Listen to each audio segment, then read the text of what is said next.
Eu fico ansioso toda vez que eu vou gravar. Eu sempre travo. Ah, dá uma limpadinha aqui nos beiços, tá babado.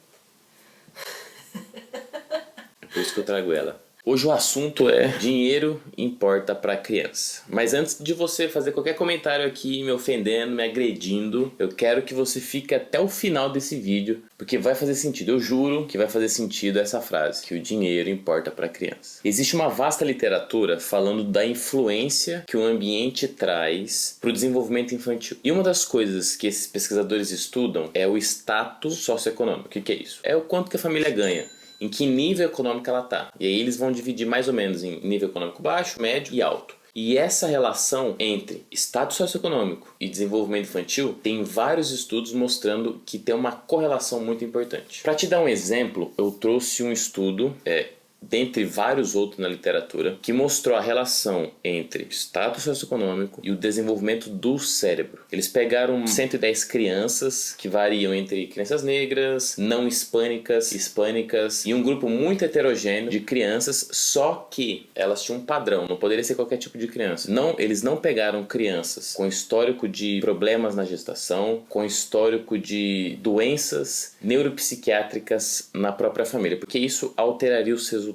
Se você quiser ter mais dados sobre esse estudo, eu vou deixar o link na descrição com o estudo em si. Aí depois você entra lá, vê os dados, vê os métodos que eles fizeram. Aqui é só para ter um resumo do trabalho como um todo. E o que eles fizeram? Fizeram uma análise de neuroimagem. E aí eles escolheram ressonância magnética para fazer essa análise. E aí eles pegaram um recorte longitudinal. O que isso quer dizer? Eles não viram somente um exame de neuroimagem, eles acompanharam os exames de neuroimagem dessa criança ao longo do tempo e eles descobriram relações muito interessantes de algumas regiões do cérebro e a relação com a linha da pobreza e baixo rendimento econômico. Depois de analisarem essas neuroimagens, que deu mais de 200, eles perceberam que regiões específicas do cérebro, e isso é interessante porque a literatura como um todo também aponta isso, não são todas as regiões do cérebro que são afetadas, tá? Então esse estudo mostrou que regiões frontais, que são essas daqui logo imediatamente atrás da testa, e regiões parietais, que é logo aqui em cima da cabeça, elas tiveram menor volume de substância cinzenta. E isso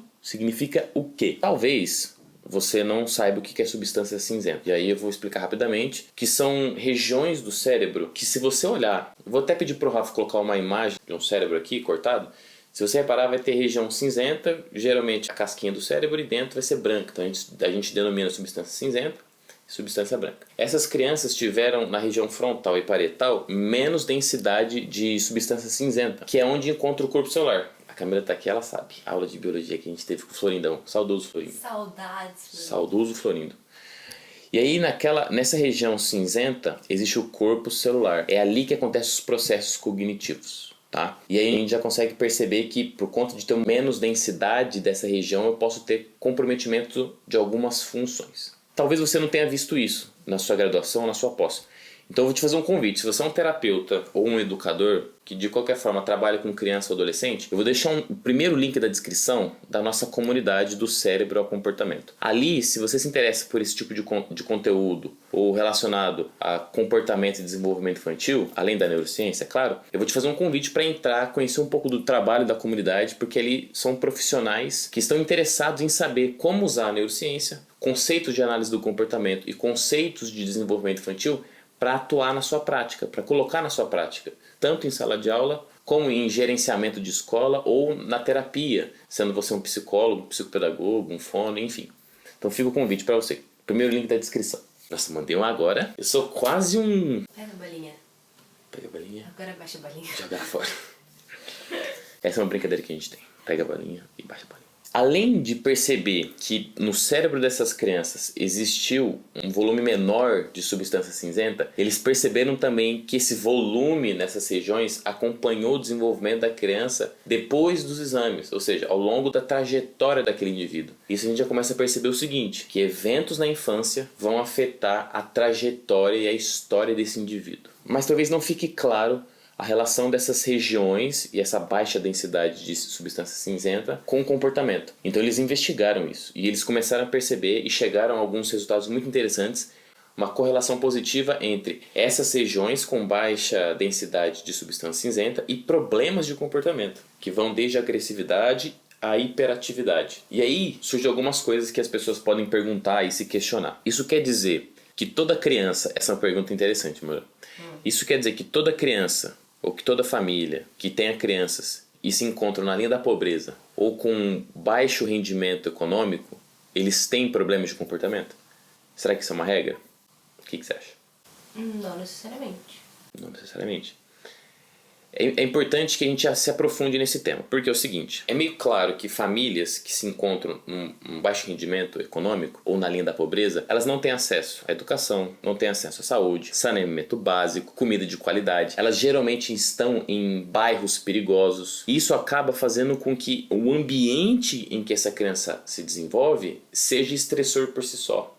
Então essas famílias acabam sendo expostas a situações estressoras que vão influenciar não somente a família ali, o núcleo familiar, mas a cada indivíduo de acordo com suas experiências. Por isso que quando a gente faz um trabalho para avaliar se o status socioeconômico influencia ou não no desenvolvimento, a gente começa a perceber que essas variáveis do ambiente em que essa criança nasce influenciam fortemente no seu desenvolvimento. É claro, é nítido. A gente pega uma criança de uma classe média alta ou de uma classe média, ela não vai ter os mesmos problemas, as mesmas situações estressoras do que uma criança que vive na linha da pobreza, no meio da favela. Mas isso não quer dizer que toda criança que nasce nesse tipo de ambiente perigoso ou próximo à pobreza ou na pobreza, elas necessariamente vão ter algum tipo de problema, algum tipo de déficit, algum tipo de transtorno. Não é regra. Mas quando uma criança está nesse meio, a chance dela desenvolver quadros neuropsiquiátricos, questões acadêmicas, déficits nas questões acadêmicas, problemas de comportamento é muito maior em relação ao grupo que não passa por um estado socioeconômico tão dificultoso. E talvez as pessoas se perguntem, tá, você levantou um monte de problema aí, não resolveu nada, só falou BO, de fato. Mas a gente tem pesquisa mostrando como resolver esse problema, ou pelo menos amenizar. É claro que a gente vai ter várias frentes de atuação. A gente pode atuar desde dar subsídio para aquela família, dando saneamento básico, educação, saúde, até elevando esse nível socioeconômico dela, até questões de intervenção precoce e estimulação cognitiva, que é aqui que eu vou focar. Existe uma vasta literatura falando da importância da estimulação cognitiva para essas crianças que nascem em uma situação vulnerável. Eu vou deixar aqui na descrição um link de uma revisão que fala justamente isso, de programas que tem lá nos Estados Unidos. Aqui no Brasil também tem alguns programas interessantes de estimulação precoce e cognitiva nessas crianças. Inclusive, tem um dado muito interessante que, não sei se você sabia, acho que na cidade de Chicago, depois que eles implementaram esses programas, existiu uma baixa no número de encarcerados ao longo das décadas, mostrando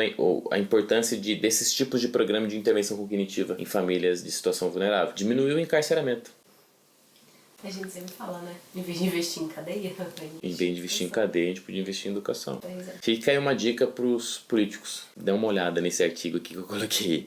Talvez ajude você. E talvez você se pergunte, tá, mas quer mais? Tem mais? Claro que tem mais. Vou deixar um outro artigo falando de um programa, de um estudo que eles fizeram com famílias. É porque assim, a gente pode fazer uma abordagem de trabalhar somente com a criança, de trabalhar somente com a família, ou de trabalhar com a família e com a criança. Esse estudo que eu coloquei aqui pra vocês é um trabalho que envolveu família e criança. E aí eles tiveram resultados muito bacanas nessas famílias que têm baixo perfil socioeconômico, muito interessantes na linguagem, no aumento de QI, nas questões comportamentais, inclusive na relação entre pais e filhos. Ou seja, um programa que demorou 8 semanas, 8 semanas, tiveram resultados na linguagem, no QI, nas questões comportamentais e na relação entre pais e filhos. Não é difícil, se você olhar o trabalho, não é uma coisa difícil de se fazer, é que falta aquilo que a gente chama de vontade política, muitas vezes.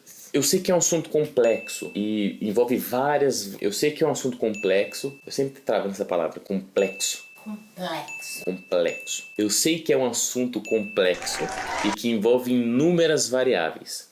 Mas uma coisa que eu quero trazer nesse vídeo é a importância da ciência para conseguir embasar políticas públicas. Imagine só se a gente conseguisse instaurar, eu sei que no Brasil tem algumas iniciativas, mas instaurar de maneira geral programas de intervenção precoce para essas famílias, para essas crianças que se encontram em situação vulnerável. É uma forma de tentar amenizar essa desigualdade do Brasil. E aí, justificando o título do vídeo, que possivelmente você clicou porque o título talvez bateu de frente com alguns valores que você tem, eu sei que para a infância não é só o dinheiro que importa, mas a gente quis trazer uma reflexão sobre a necessidade e a importância que a renda familiar tem para o desenvolvimento dessas crianças. É claro que o dinheiro não é o mais importante para a criança. Muitas vezes, e tem pesquisas falando sobre isso, que a família pode ser de baixa renda, mas se tiver uma conversação, se tiver um ambiente em que tenha cuidado, a criança se desenvolve legal. A grande questão é, o dinheiro ou a renda familiar é um ponto importante para a gente analisar. Além do mais, o Brasil é um país com muita desigualdade. Então, esse é um assunto que a gente tem que trazer à tona para discutir e para conseguir analisar quais são as ferramentas que a ciência traz para conseguir amenizar isso. Então a gente sabe, com esse vídeo, você vai sair sabendo desse vídeo que o perfil socioeconômico influencia no desenvolvimento, que eventos estressores na infância influenciam no desenvolvimento e que práticas baseadas em evidência, como intervenção